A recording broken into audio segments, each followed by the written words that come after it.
In the quiet Nigerian village of Umuokpara, where red earth paths stretched between tall palm trees and evenings were filled with the scent of roasted plantain, lived a young woman named Amara.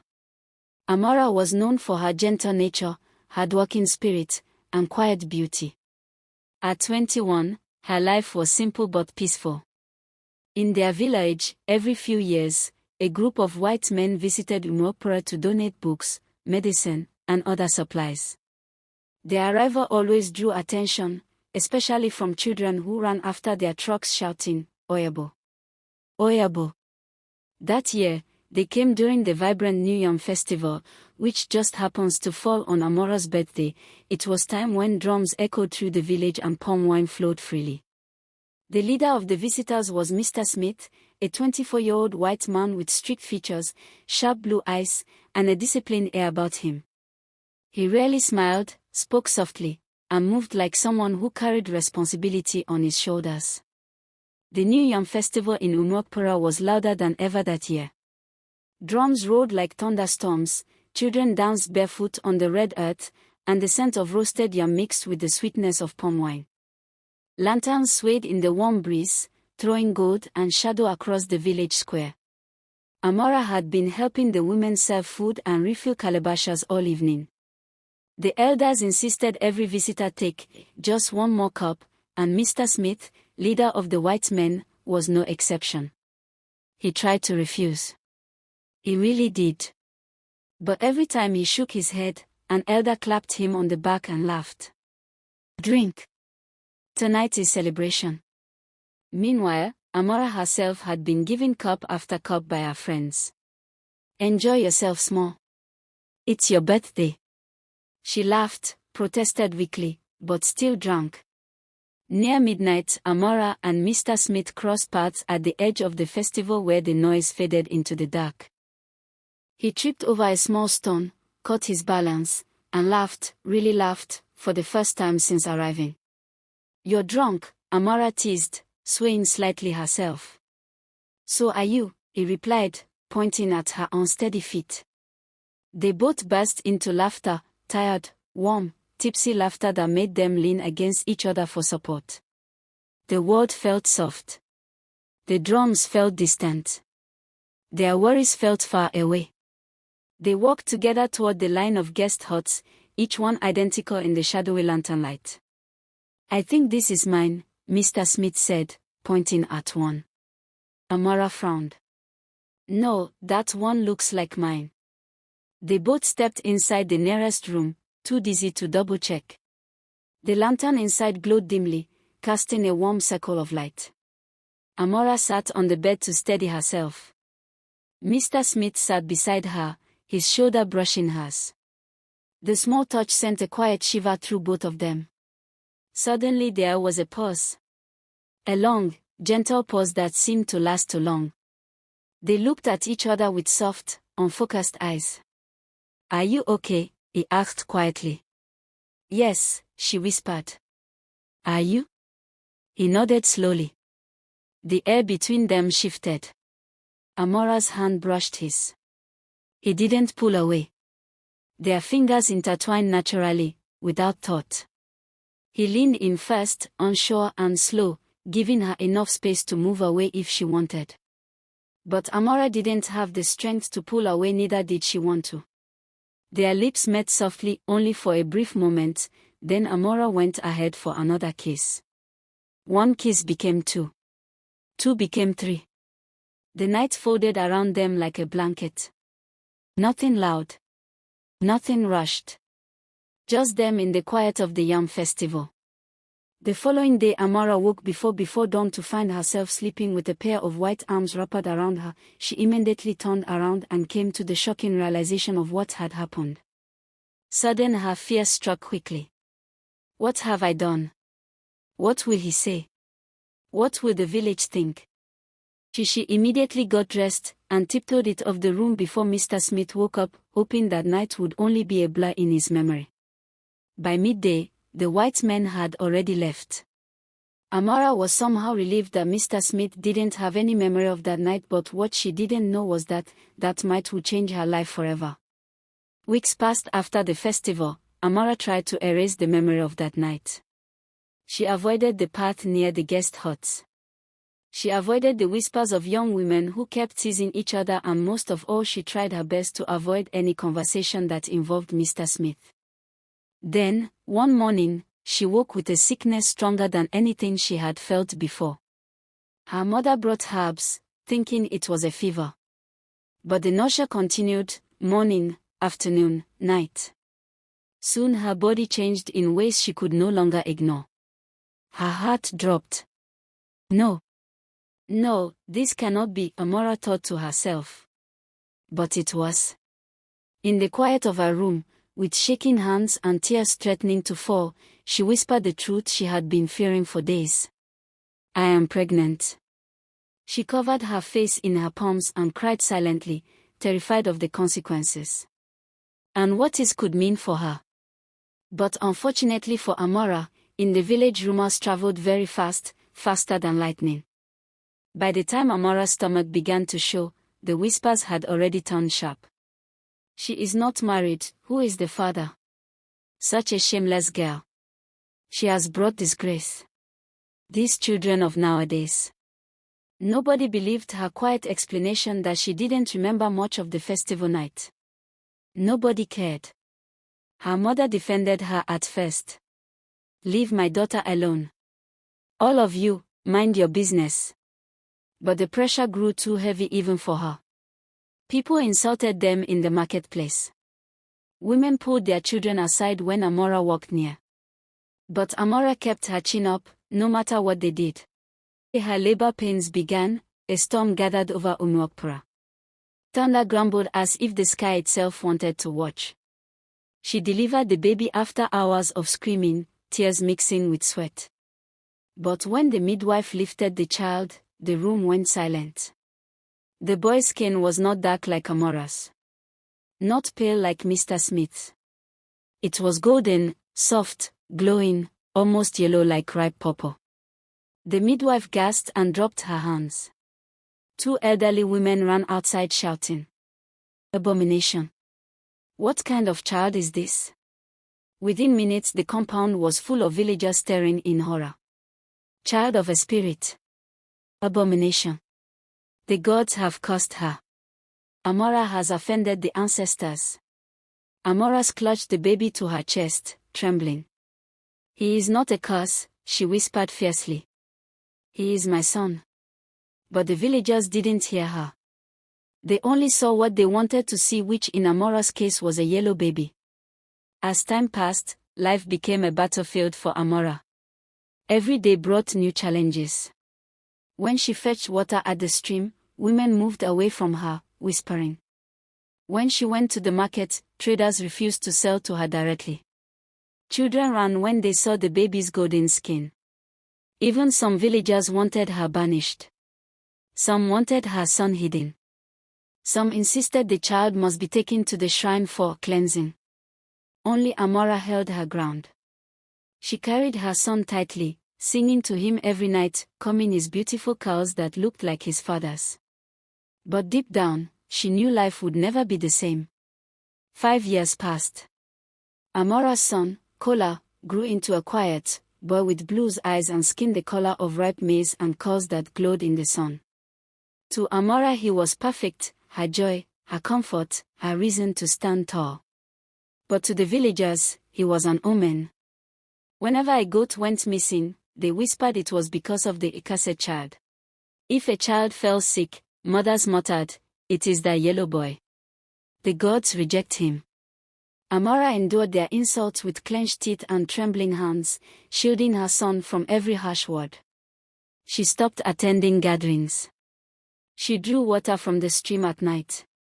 She kept her child close, teaching him to be gentle, to be quiet, to avoid trouble, anything to keep the village from turning on him completely. But fear has a way of slowly soaking into people until it becomes hatred. One Harmattan season, a strange wind tore through their village, blowing off rooftops and uprooting small trees. Crops failed. 3 children in the next compound fell ill with a fever no medicine could calm. And the people remembered the child. This time, they did not whisper. They pointed. They shouted. They demanded. The elders gathered beneath the old Iroko tree, faces carved with worry and superstition. Chief Olawu, the oldest among them, tapped his staff on the ground. "This suffering has gone on for too long," he declared. "A spirit walks among us. A sacrilege. And it came through that woman's child." Murmurs rippled through the crowd. Some nodded eagerly. Some crossed their arms.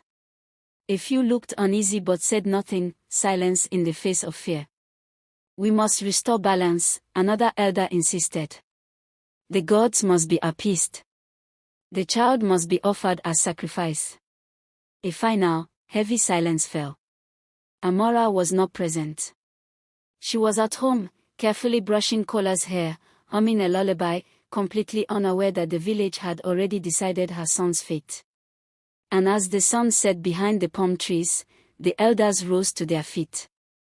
They had made their decision. They would come for the boy. Later that evening, Amara was washing the last of the yams near her hut when she overheard whispers from the edge of the village. "They've decided," one voice said. "The child must be sacrificed tonight." "Bring him from his mother's hut," another whispered. "It is the only way to appease the gods." Amara froze, her heart pounding like a drum. Her hands tightened around the yam knife. Fear shot through her veins, sharper than any blade. Her son, Kola, played nearby with a small calabash, unaware of the danger. "No, no, they cannot have you," she whispered. She then grabbed her son and ran. The village paths were narrow and full of people preparing for evening prayers. Amara ignored the shocked shouts. The calls of neighbors. Her only thought was survival for her son. The forest at the edge of Umwokpura was dense and dark, a place children were warned about, but Amara knew its secret trails from her own childhood. She pushed through thorny bushes, jumped over roots, and dodged hanging vines, her breath ragged, Kola clinging tightly to her neck. Behind her, the shouts grew louder. "Stop! Stop her! Bring them back no matter what!" But the forest swallowed them both. The sounds of the village faded into whispers, then disappeared altogether. Amara ran until her legs could carry her no more. Then, collapsing beneath a thick Iroko tree, she held Kola close, hugging him tight. "You're safe now," she whispered, her voice trembling. "They cannot reach you here, not while I am alive." The wind rustled through the trees as if answering her promise. The forest, dark and wild, became their refuge. For the first time in years, Amara allowed herself to cry, not out of shame, not out of fear, but out of relief that, at least for tonight, her son was safe. Soon months passed, seasons changed. The harmattan winds blew cold, the rains came heavy and sudden, and yet mother and son survived. They built a small shelter from branches and leaves, a fire pit for warmth, and learned the rhythms of the forest, the songs of birds, the paths of animals, the hidden streams. Kola's laughter sometimes echoed through the trees, bright and free, while Adoabi watched him with a mixture of fear and pride. And though they were far from Umwokpura, far from the judgment of the village elders, Amara never forgot that danger could find them at any moment. One night as they sat beneath the oak tree watching fireflies, Amara whispered to her son, "You are strong, my son, and one day, you will show the world that they were wrong about you. They will see that you were never cast." Kola fell asleep in his mother's arms as the wind blew the night into the dark. The following morning, a group of men from Umwokpura tracked the mother and child down at the oak tree asleep. Amara woke up. She tried to run, but they were already surrounded. The villagers dragged them back to the center of Umwokpura, shouting curses and praising the gods they believed had led them to the abomination. Amara clutched Kola to her chest, shielding him with all the strength she had. The elders, faces hard with fear and superstition, prepared the altar. The drums of the village thundered in the background as the people circled them, chanting prayers for purification. Kola trembled, gripping his mother's hands. Amara whispered fiercely into his ear. "Hold on, my son. Hold on. I will not let them take you." Just as the elders took the knife to begin the ritual, a loud commotion rose from the village outskirts. The sound of truck engines, shouts, and foreign voices pierced the tension. The villagers turned to see Mr. Smith at the head of a group of men. His team of white visitors were here, their presence commanding immediate attention. He had returned to the village unexpectedly, to leave some supplies. When he saw what was happening, he asked, "What is happening here?" Amara stood firm, holding Kola close to her chest. Her voice trembled, but her eyes burned with determination. "Please help us. They want to kill my son." He glanced at the scared boy behind his mother and then at the elders. "Mr. Smith, is that true?" The elders replied, "This child is cursed, and has to be sacrificed to please the gods." Amara shouted at them, "My son is not cursed." The village elder then asked, "If he is not cursed, explain to us why he is yellow." Amara lowered her eyes with tears flowing down her face and finally spoke. "Amara, because he's your son, Mr. Smith." Mr. Smith stared at her, disbelief etched across his handsome face. He shook his head. "No, that's impossible."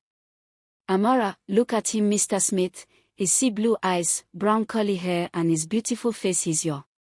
Mr. Smith still didn't believe Amara. "Mr. Smith, I'm sorry, I just can't interfere in the village's matters." And turned around to leave. The villagers tried to take Kola from Amara. She shouted, "Amara, we met at the Yam festival." Mr. Smith stopped. "You don't know me. But I'm sure you know the night of the festival. I remember every detail, every cup, every laugh, every moment we stumbled, drunk, through the lantern-lit huts. You were there. I was there, and Kola, he was born from that night." Mr. Smith's expression froze. His jaw tightened. Memories flickered in his mind, the drunken laughter, the dizzying lantern lights, the way he had stumbled and tried to steady himself beside a laughing, swaying girl. "You, aha," he whispered. "Yes, I am," Amara said firmly. The man who had been so strict, so composed, now seemed fragile, overwhelmed by the truth. He took a step forward, scanning the villagers, who watched silently, and took Kola from them and gave him back to Amara. "Stay behind me," he ordered Amara quietly. Then, raising his voice, "I am the father of this child. No one touches him. Do you hear me? He is mine." The elders and villagers faltered, fear flickering in their eyes. The truth had shifted everything. The man they had seen as an outsider, as just another white visitor, now claimed authority over the child, and no one dared challenge him. Amara breathed in deeply, relief washing over her. She could finally feel hope. Kola peeked out from behind her, eyes wide, sensing the change in the air. And for the first time in his life, he felt a flicker of safety. As they walked through the crowd, Amara realized all her suffering was finally over.